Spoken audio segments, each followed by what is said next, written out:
여기에 생활을 하라 이 말은 이 가로 2번 한쪽 가로 2번 써놨죠. 밑에 줄을 보면 시민 노릇이라고 나오고 시민 노릇 천국의 시민으로서의 그 빌보 3장에 보면 너희는 하늘의 시민권을 가졌다 이렇게 나와 있죠. 그래서 시민이라는 단어를 빌보에서 사용하고 있어요. 그래서 여기에 생활을 하라, 복음에 합당한 생활을 하라는 것은 복음에 합당한 천국의 시민 생활을 하라 이거죠.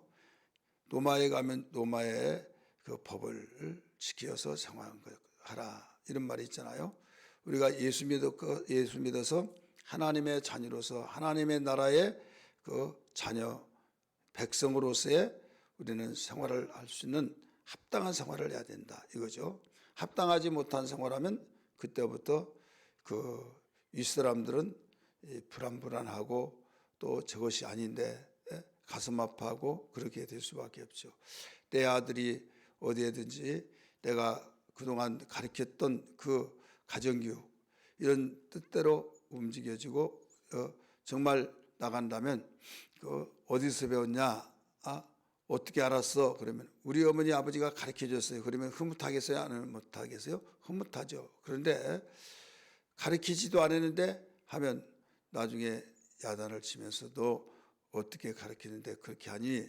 라고 말할 때 여기에서 그냥 막무가내로 내가 싫어서 내가 좋아서 그거 하고 엄마가 가르쳐준 거 내가 싫어서 그런다고 한다면 한두 번은 뭐 성장하는 과정 속에 그러겠지 하는데 계속 그렇게 되어지고 변화가 되지 않는다고 한다면 이제 그때 근심이 될 수밖에 없는 거예요. 이것은 부모를 가진 그 자녀를 둔 부모로서의 하나님이 나의 영혼의 그 아버지라고 한다면 하나님의 자녀라는 걸 믿는다고 한다면 천국심이라는 걸 안다고 한다면 우리가 합당한 생활을 해야 된다. 이것을 가르쳐 주고 있죠. 그렇다면 왜 이렇게 합당한 시민 생활을 하라고 했느냐? 그것은 그 우리가 한 마음 한 뜻으로 그 협력을 해서 우리를 으름거리고 집어삼키려고 하는 악한 마귀가 있는데 마귀가 두려워하는 것을 통해서 너희가 하나님의 자녀란 걸 알아라 이거예요. 그리고 이것을 다른 말로 말한다면 그들에게는 멸망의 증거고 너희에게는 구원의 증거다. 하나님께 난 증거다 이거죠. 여러분 우리는 신앙생활하면서 한마음 한뜻이 돼야 된다. 이 내용도요. 그 연합이 되고 교제가 되어지고 한마음 한뜻 되어지고 이 모든 것들이 이유가 있어요. 군대 가보면요. 그 정신교육을 많이 시킵니다. 우리는 의외로 그냥 막 전쟁에서 총 쏘고 막 그런 것만 많이 하는 줄 아는데 그건 그 나중에 하고 그 군대 딱 들어가면 정신교육이 왜 이렇게 많은지 뭐하러 왔어? 막 이럴 정도로 왜 그런가 하면 정신적으로 그 하나로 연합이 되지 않고 통일이 되지 않고 법도 모르고 지 마음대로 사회생활처럼 지 마음대로 하면 전쟁터에서 아군들을 서로 죽이기 딱 맞다 이거죠. 그래서 이 군법이 뭐고 군법이 그 사회법보다 더 무서운 것이다. 이걸 철저히 가르치고 또 이제 정신교육을 시켜서 이 정신으로 무장되지 않으면 전쟁터에 싸워 나갈 자격이 없다 이거죠. 그렇기 때문에 걸음걸이도 훈련하고 함성 부르짖는 것도 훈련하고 그 모든 말하는 것도 긍정적인 말 또 예의 바르게 이 모든 것을 얼마나 많이 시키는지 몰라요. 그렇게 되어질 때 여기에서 싸움터에서 나가면 그 멋있는 승리자가 된다 이거죠. 여러분 우리도 마찬가지예요. 우리도 마찬가지인데 천국의 시민으로서의 하나님의 자녀로서 세상을 살아갈 때 어떻게 하느냐 이런 생활을 하는데 상대가 이제 말하는 것 보면 저거 아무것도 아니다 오합지졸이네 이런 마음 또 서로 옥신각신하고 싸우고 단마음이 되지 않고 그러면 야 해볼 만하다 저 사람 숫자만 많지 이건 아무것도 아니야 그렇게 약점이 노출된다 이거죠. 그러나 막 그 말소리에 예 알았습니다 하고 막 우리 뭐 어떤 말인지 예 복종 마 하면 상대가 보고 벌벌벌 떨고 두려워한다 이거죠. 대신 우리는 정예 부대 막 그런 것처럼 영적으로 싸움터로 나갈 때 이 모습들을 누가 보고 있느냐? 보이지 않는 마귀 사탄이 보고 있다 이거죠. 오늘 우리는 선한 싸움에 대해서 찬송을 불렀습니다. 마찬가지로 우리는 그냥 교회 생활이 단순한 종교 생활이 아니라 반드시 영적 싸움이라는 걸 알아야 될 줄 믿기 바랍니다. 모든 종교는 싸움 대상이 없어요.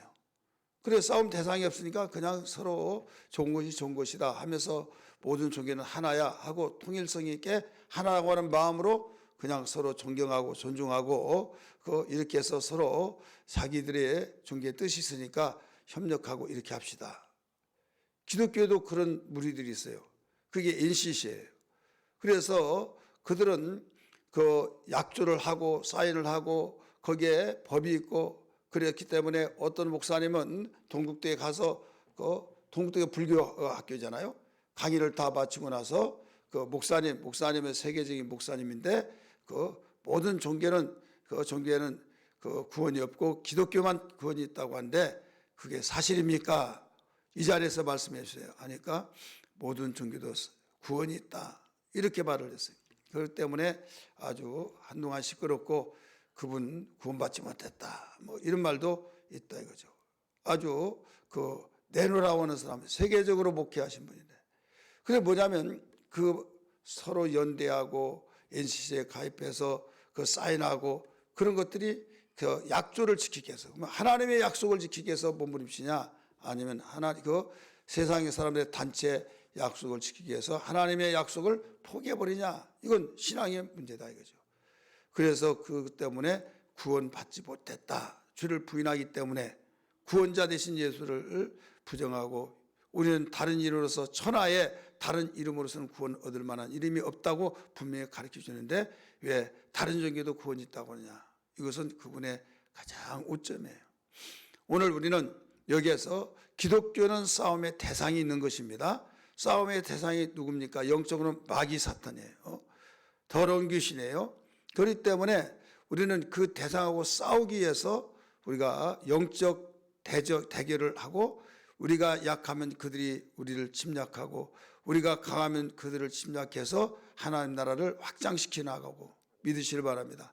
우리 부모 형제도 우리는 사회도 모두 분명히 현실적으로 볼 때는 인격적으로 상대를 보고 존중하고 하지만은 영적으로 보면 마귀에게 지금 속아서 그렇구나 해서 이중적인 양면으로 본다 이거죠. 손등 손바닥을 보듯이 그래서 분명히 현실적으로 이것이다. 이걸 인정하고 그 속에는 원수악한 마귀로부터 사주를 받고 그러는구나 해서 그 원수를 대적하고 미워하고 박멸시키고 또 내쫓고 그 다음에 그는 거기에서 모르고 놀아났던 것을 불쌍히 여기고 긍휼히 여겨서 우리는 영적 싸움에서 승리해야 될 줄 믿습니다.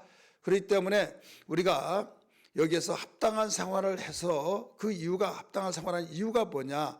그 이유는 한 마음 한 뜻으로 우리가 협력해서 그 원수들이 두려워 벌벌 떨게 하고 이것은 벌써 멸망의 증거다 이거죠. 근데 그들이 막 기고만장하고 막 씩씩거리고 막 하면서 좋아가지고 막 패기가 있고 그러면 우리는 거기 진다 이거죠. 그렇게 한마음 한뜻으로 시민으로서 합당한 생활을 하면 원수는 멸망의 증거, 우리는 구원의 증거, 나는 하나님께로 난 자다 이런 확증이 되어지는 우리의 여기 증거가 된다 이거죠. 우리 성경 볼까요? 우리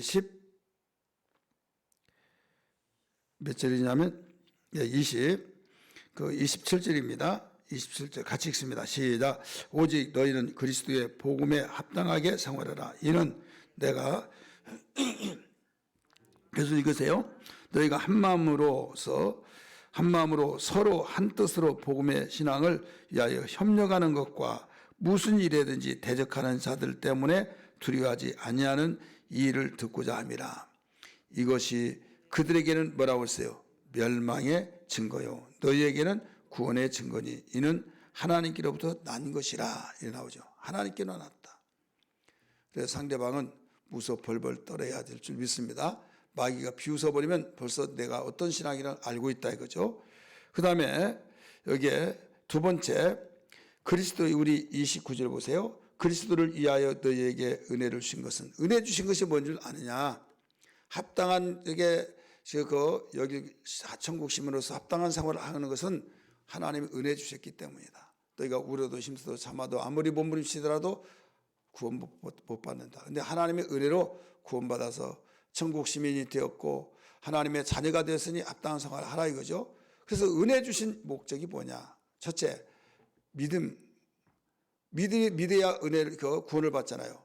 근데 믿음이란 사실은 이건 누가 설명하지 다 안다. 그래서 믿음뿐만 아니다 하면서 또한 그리스도를 위해서 고난을 받게 하기 위한 것이다. 이거예요. 우리 성경 29절이 나옵니다.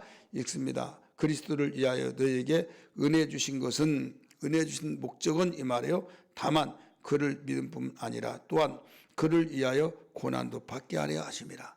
고난도 받게 하려 하심이라. 여러분, 많은 사람들이 문제가 뭐냐면 은혜 받는 것은 사모한데 고난 받는 건 싫어해요. 여러분, 이건 유율배반이에요. 한국교회 이건 고쳐야만 됩니다. 이게 고쳐지지 않는 신앙은 절대 신앙 관점이 잘못된 거예요. 아무 일이 없고 좋은 일만 평안하게 형통하게, 이건 미신에서 나온 거예요.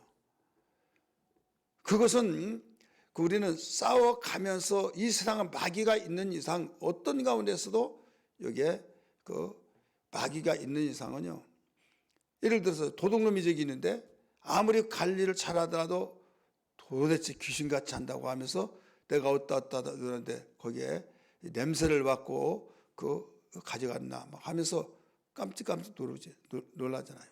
어떤 사람 아들이 하도 손버릇이 나빠서 부뚜막에 옛날 노란 장판 놓고 부뚜막이 있었잖아요. 거기다가 집어넣는데 거기서도 빼가더란 거예요. 놀래버렸다 이거죠. 도둑질 잘한 저기를 귀신 쫓아봤더니 어디 있다 그걸 다 알려주더라고요. 그래가지고 귀신같이 하더라고요. 저 사람 성경책 속에 있다. 그래가지고 그 사람 성경 속에 놓았던 거 빼어 가져가고. 여러분, 그렇기 때문에 고난받는 것 자체는요, 우리가 하나님의 자녀로서의 천국 시민으로서 전투를 하다면 고난받잖아요. 이걸 당연하게 여기고 이를 위해 기도해야 된다 이거죠. 근데 오늘날 고난은 싫고 은혜는 받고자 하고, 이건 아니에요. 그래서 같이 기도해야 될 줄 믿습니다. 오늘 이 말씀 붙들고 기도하는 아침 되기를 주의 이름으로 축원합니다. 할렐루야.